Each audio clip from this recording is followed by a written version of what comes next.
All right, it's been a few weeks since I showed off how to convert your amp mate to work on a Giraud, and since that time, I've had a number of people say, can you help me kind of fine tune it, or what do I need to make? Now, let me start by saying same thing I've said before.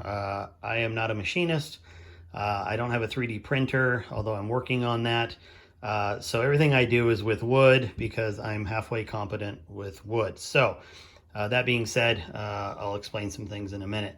The first thing is you obviously have to get your amp mate to the right height of the Giraud here. Now, for me, that just involves a simple wood block and then another block that's cut to fit. All you have to do is just measure so that you are, at the same height going across. I mean, you're literally just building a little, bridge or base for that to sit on. Mine is not anchored in any way on it. It just sits there loose. In fact, you can see, I can move it around. But what I have done is I cut out a piece of wood to act as a shim in here. And you can see that it fits snugly around the die ring and then fits snugly onto the inside of the amp mate. Now, I am working on getting these printed. And, who knows, maybe I'll end up selling them for people that are interested. But some of the variables would be whatever die ring you're using, so it gets a little complicated. But the bottom line is that the ring really is sort of a necessity long-term if you're going to do this a lot, because, slowly over vibration and stuff, this is going to walk a little bit, and eventually you'll have a piece of brass hit one of the edges. And that's not what you want. So the next thing that brings up is your actual callit for the Giraud. Now, this one happens to be a factory one, but if you've watched my other videos, you know that I've also had my gunsmith custom mill off my reamer an insert here. It doesn't really matter, but you need to remove the main spring inside of the Giraud if you're going to do this. And what that requires, and let me see if I can get something to point it out here. All right, oh, this is as good as anything. So inside right there, there's a clip spring or whatever it's called. Right there, you can see where my screwdriver's hitting it. All you have to do is pop that out, and then the sleeve that's in here will come out, and there's a spring. In fact, it looks like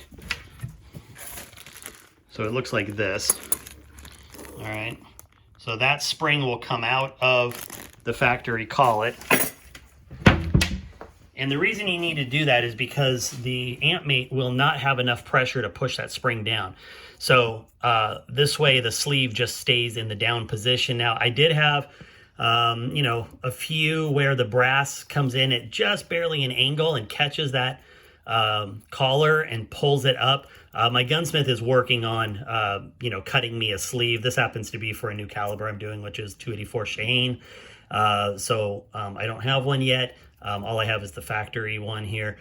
But either way, you can make this work. And if you had a couple of these springs, you could probably fit them in there and act as a spacer to hold that sleeve down.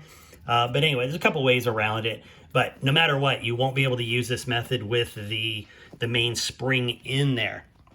You also have to consider the height of your case feeder here.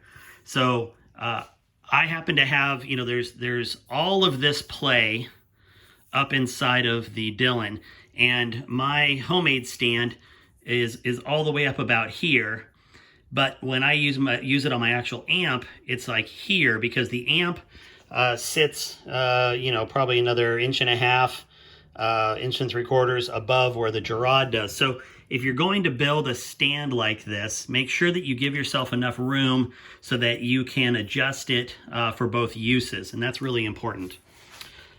The other thing is you obviously need to use this in this orientation, meaning the amp mate really should be perpendicular to the Giraud like this, because this plate, and I'll show you here, sits up just ever so slightly higher than the rest of the cutting head.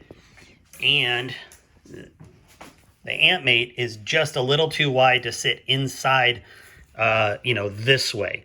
Now you could probably find a way around it or whatever, but your biggest obstacle is going to be your detent, or not detent, but your wing here that sits on the amp mate and holds on for orientation with the screw on the amp, and I didn't want to mess with that. So sitting perpendicular is really going to be your best bet for this. You also have to consider that when you adjust your Giraud, it is probably going to be just a hair different than it would be if you were pushing by hand, because when you're pushing by hand, you're really applying a lot of pressure. This will not, I'm not going to lie, it's not going to apply the same amount of pressure that your hand would. So you almost have to sort of compensate a little bit by offsetting this so that the brass goes a little further in than you normally would if you did it by hand. And that's not a bad thing, but you just have to consider that your hand is actually going to bend that brass just a little bit. It's going to spring it just a hair, and that's not going to happen here. This is going to be a true off-the-shoulder trim, not a forced off-the-shoulder trim. As far as your brass, the ramp comes out. I just put a nice big bucket right here. That works great for me. I just keep my power cord off to the side. Obviously, my Giraud power cord is on the side here. And that's really all there is to it. Once you get the setup, lined up properly, it literally takes no change on the amp mate. I flip-flopped between this and my amp today without any issues. And having the spacer in here means that you're not having to monkey with getting it lined up exactly. I can just pop it right on and I'm done. So if you have any other questions, hit me up in the comments below, and enjoy.